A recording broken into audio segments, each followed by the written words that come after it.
Selamat pagi Bapak Ibu Saudara yang dikasihi oleh Tuhan, dimanapun kita berada. Kita akan merenungkan firman Tuhan. Saya akan memberikan tema judul khotbah pada pagi hari ini, Pemurnian Iman. Pemurnian Iman. Saya ambil dari kitab 1 Petrus pasal yang pertama, ayat yang ke-6 sehingga ayat yang ke-7 berkata demikian. Bergembiralah akan hal itu, sekalipun sekarang ini kamu seketika harus berduka cita oleh berbagai-bagai pencobaan. Maksud semuanya itu ialah membuktikan kemurnian imanmu yang jauh lebih tinggi nilainya daripada emas yang fana, yang diuji kemurniannya dengan api, sehingga kamu memperoleh puji-pujian dan kemuliaan dan kehormatan pada hari Yesus Kristus menyatakan dirinya. Amin. Salah satu komponen kekristenan yang paling fundamental adalah iman. Selain iman adalah pengharapan dan juga kasih. Paling besar ialah kasih. Jadi 3 komponen ini kita harus menyadari sangat penting, sangat mendasar, dan itu seringkali langsung terhubung lewat kehidupan kita yang kita alami sehari-hari, baik di dalam gereja maupun di luar gereja. Pengujian iman, pemurnian iman, saya akan memberikan 2 contoh orang yang ketika sungguh-sungguh percaya, mengasihi Tuhan, justru mengalami pemurnian atau pengujian iman. Tentu saja Tuhan sudah tahu kapasitas iman seseorang dan kapan ujian itu berlangsung. Tujuannya satu, yaitu membuktikan kemurnian iman seseorang. Orang yang sedang dimurnikan imannya itu mengalami berbagai duka cita karena dia berperang dengan apa yang tidak nampak namun harus dia percayai. Apa yang tidak nampak tapi itu nyata akan terjadi, karena ini berprinsip pada iman. Iman kepada objek, yaitu oknum Allah sendiri. Contoh yang pertama, kemurnian iman seseorang diuji melalui kepemilikannya yang diberi oleh Tuhan. Saya ambil contoh di dalam kitab Kejadian pasal yang ke-22 ayat 1 dan ayat yang kedua, berjudul Kepercayaan Abraham diuji. Setelah semuanya itu, Allah mencoba Abraham. Tuhan berfirman kepadanya, Abraham, lalu sautnya, ya Tuhan. Firman-Nya, ambillah anakmu yang tunggal itu, yang engkau kasihi, yakni Ishak. Pergilah ke tanah Moria dan persembahkanlah dia di sana sebagai korban bakaran pada salah satu gunung yang akan kukatakan kepadamu. Menariknya di sini adalah ketika Abraham bercakap-cakap dengan Tuhan dan Tuhan memiliki kehendak untuk Abraham melakukannya. Melalui percakapan itu, Abraham dipanggil oleh Tuhan. Abraham, ya Tuhan, aku ingin supaya anakmu yang engkau kasih, engkau ambil, engkau persembahkan.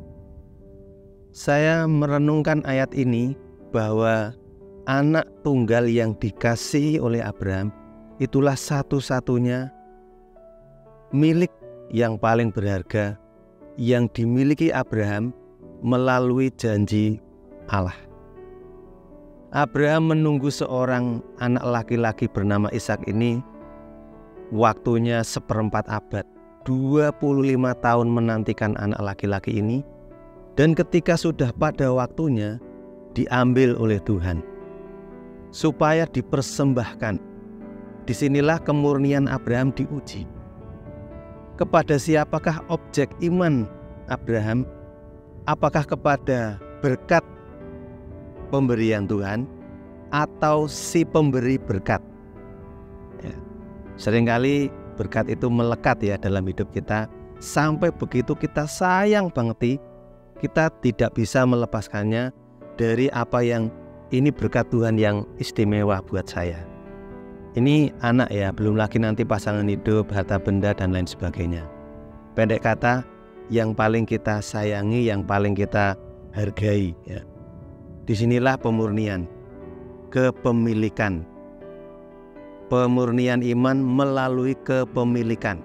Dan ini tidak gampang. Orang akan merasa memiliki ketika dia menerimanya. Ingat, Abraham sangat mendambakan anak. Dan ketika diberi Tuhan, apakah itu akan melekat di hati sanubarinya Abraham? Itu satu-satunya miliknya? Kita tahu kisahnya. Pemurnian ini sudah ditulis oleh Alkitab menjadi pelajaran penting. Apapun yang Tuhan berikan untuk kita terima, ini memang milik kita. Tetapi ketika pemurnian itu datang, itu kita persembahkan. Kita ambil, kita persembahkan. Artinya, itu bukan milik kita mutlak, tapi itu milik Tuhan. Dan ketika Tuhan menginginkannya, kita ambil lalu kita persembahkan. Ingat, waktu itu Abraham tidak mikir bagaimana nanti Ishak, bagaimana nanti dia punya anak lagi. Dia tidak mikir, tapi yang dia pikir adalah saya menuruti keinginannya, kehendaknya Tuhan saja. Jadi pemurnian lewat kepemilikan ini tidak gampang, karena ini yang sangat dikasihi. Anak tunggal yang engkau kasihi. Jadi kalau satu-satunya diambil, ya udah tidak punya lagi. Terus apa yang dia miliki? Ya hanya Tuhan. Hidup ini yang kita miliki satu-satunya yang paling berharga. Bukan semua yang kita dapat, bukan semua yang kita terima berkat dari Tuhan, tapi si pemberi berkat itulah yang paling penting. Yang kedua, pemurnian iman dilakukan oleh Tuhan kepada hambanya yang bernama Yunus. Pemurnian yang kedua ini lebih dalam, yaitu mengenai niat atau kehendak. Kehendak siapakah yang akan dilakukan? Ini penting. Yunus 1 ayat 1 dan 2. Datanglah firman Tuhan kepada Yunus bin Amittai demikian. Bangunlah, pergilah ke Niniwe, kota yang besar itu. Berserulah terhadap mereka, karena kejahatannya telah sampai kepadaku. Panggilan untuk melakukan, memberitakan pertobatan. Ini kehendak Tuhan bagi orang-orang yang melakukan kejahatan di kota Niniwe. Dan Yunus, kehendaknya, niat hatinya, dia tidak kepingin pergi ke sana. Oleh karenanya, ayat yang ketiga, dia bersiap untuk melarikan diri, menjauhi dari hadirat Tuhan. Artinya, dia mengelak dari panggilan Tuhan. Dia mengelak untuk melakukan niat kehendaknya Tuhan untuk menyampaikan berita pertobatan kepada kota Niniwe. Pemurnian iman yang kedua ini, siapa yang tahu? Orang kelihatannya melakukan yang baik, yang benar, tujuannya sendiri, tetapi belum tentu itu tujuan dan niatnya Tuhan. Setiap orang punya panggilan-panggilan yang khusus dan istimewa dari Tuhan.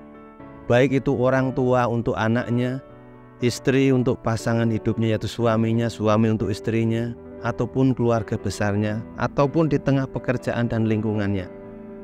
Pasti punya panggilan khusus.